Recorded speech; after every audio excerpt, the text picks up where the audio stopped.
Jerry Mallory here for SB Nation and PrivateDetroit.com. And while the casual Detroit sports fan is focusing on the internet leaking photos of Justin Verlander's rear end, you're not. No, you're different. You're a diehard Detroit Lions fan, and that's what you're focused on. That's what you're concerned about, and that's what we're going to talk about today. Now, we're ready for 2014. We're looking forward to this thing just like any year. Hope springs eternal for Detroit Lions fans. However, if we're to look back at 2013, we could sum this thing up in a word or two. To me, I think it would be missed opportunity.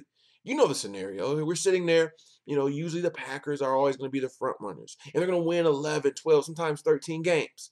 That didn't happen this year, or I should say in 2013. You've got Aaron Rodgers going down for an extended amount of time, so they don't win as many games.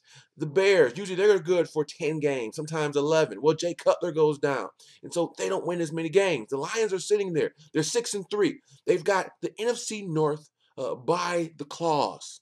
And what happens? They don't deliver. We melt down. Matthew Stafford implodes. The team implodes. We don't take care of our business. And a division, the NFC North, that has eluded us since it's been named the NFC North, eludes us once again. So how can we avoid this from happening again? What can we do? Well, you don't just look at your team. Obviously, you're going against three other guys: the Vikings, the Bears, the Packers. So you have to look at what they bring to the table and what you could possibly do to counteract that. Now, there's a lot of things going in the favor of these three teams. First and foremost, to me, is the running backs. Eddie Lacy, Adrian Peterson, Matt Forte. We got to face these guys 2 times each, 6 total. That's a little scary. Fortunately for the Lions, we were one of the best run defensive teams in the league. Hopefully that carries on to this year. However, there are other strengths. And I look at these receivers and all these other teams here in the NFC North, and I see some very talented guys, some very big and talented guys. Look no further than the Chicago Bears. You've got this two-headed monster of Alshon Jeffrey and Brandon Marshall, both 6'3 plus, both fast, both physical, both talented. Over there in Green Bay, you've got Jordy Nelson, another big guy, very talented, catches lots of touchdowns. Randall Cobb, a guy we could have drafted if it wasn't for someone named Titus Young coming instead. And as you know, Aaron Rodgers always is going to make a receiver or 2 or 3 look better than what they really are. And even in Minnesota, Cordero Patterson, year number 2, he really showed some promise in special teams. I think this year he makes the step as a receiver. And Greg Jennings has burned us a time or 2 or 12. So it's a strength. The receivers. I didn't even mention your Martellus Bennett's and your Kyle Rudolphs, tight ends that are also very effective. So it's an issue because for the Lions, well, we struggle in a certain area. It's the secondary. So much so that Martin Mayhew has been looking to make a trade to bring in a guy that can help us in our secondary, namely a cornerback. So it's a strength for our divisional foes. It's a weakness for us. And this is not just a weakness that's come about out of nowhere. It's been a weakness of the Lions for quite some time. So what do we do this year to remedy it?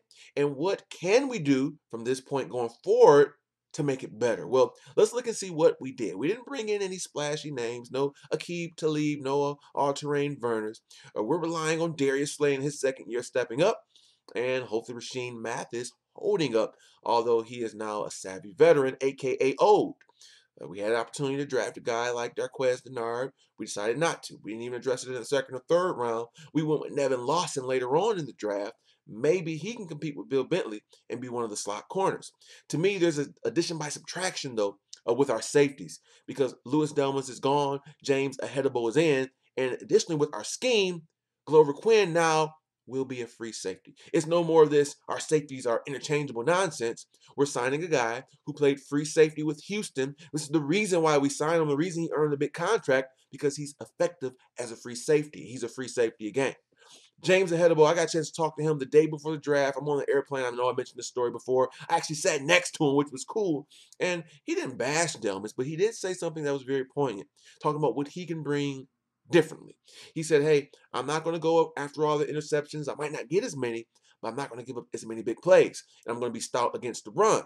He even went so far as to say some of his Lions teammates, although they love Delmas, there will be times where Delmas is supposed to be assigned to a certain area or a certain player or a certain scheme defensively, and Delmas just decides to do his own thing. Sometimes it would pay off, lead to an interception, but more often than not, last year, it led to a blown assignment. It led to a cornerback looking bad because they thought Delmas would be there, and that's that hands-up confusion that we saw too much last year. To me, our safeties was the weakest spot of our team last year, more than the corners, more than anything else. Allowing Glover to play safety, free safety specifically, do his thing in Rome. James Ahedebo, the strong safety, solid in the box. We love you, Delmas. A little overrated in my opinion, so bye-bye to you. That helps as well. Defensive line is going to be better than me. Second year for Ansah, second year for Devin Taylor, a healthy Jason Jones. Looks like George Johnson to me is an upgrade over Israel Adonijah. And Larry Webster, big, athletic, talented, fast. He may even get a sack or two. That helps the secondary. So this is what the team has done. Nothing really notable, like we signed a big name cornerback or we drafted one, but maturation, better in other areas. And yes, Ahedebo for Delmas is a good thing. But what can we do going forward? Is this the end all and be all? No. Keep in mind last year, Rasheem Mathis, who is now one of our starting cornerbacks, was not signed until the middle of August. Yes, there are veterans that can still be had. Jabari Greer is still out there. To me, there's a reason why he hasn't been signed, though. And so, maybe that's not a realistic option. Champ Bailey. You remember Boss Bailey? Maybe we get a Bailey and Bailey reunion. He just got cut by the New Orleans Saints because there's issues with injuries, didn't play enough in the preseason and training camp. But his agent is saying, hey, he's healthy, he's ready to go. Yes, he's older, he's 36. But same can be said for Sheen Mathis. We signed him at 33. He's older, potentially over the hill. We signed him later, and he was a diamond in the rough, and he's still here. Maybe Champ Bailey could be that for the Lions. Who knows? Also, there's opportunity for trades. Martin Mayhew said that he was scouring the market, so I went and scoured the market myself. I looked at teams that had maybe a luxury of cornerbacks. Maybe they already had a couple of big names, one, two, maybe more. They even possibly drafted one. The team that fits that bill for me are the Cincinnati Bengals. Leon Hall coming back from injury. Darquez Dennard, who the team supposedly loves, with their draft pick. They've got Terrence Newman, who's older. They've got Adam Pac-Man Jones. And then the guy I think we could target and trade for, maybe for a fourth-round pick, Drake Kirkpatrick. Keep in mind, this guy is 6'2". Yes, some people say he's better as a safety.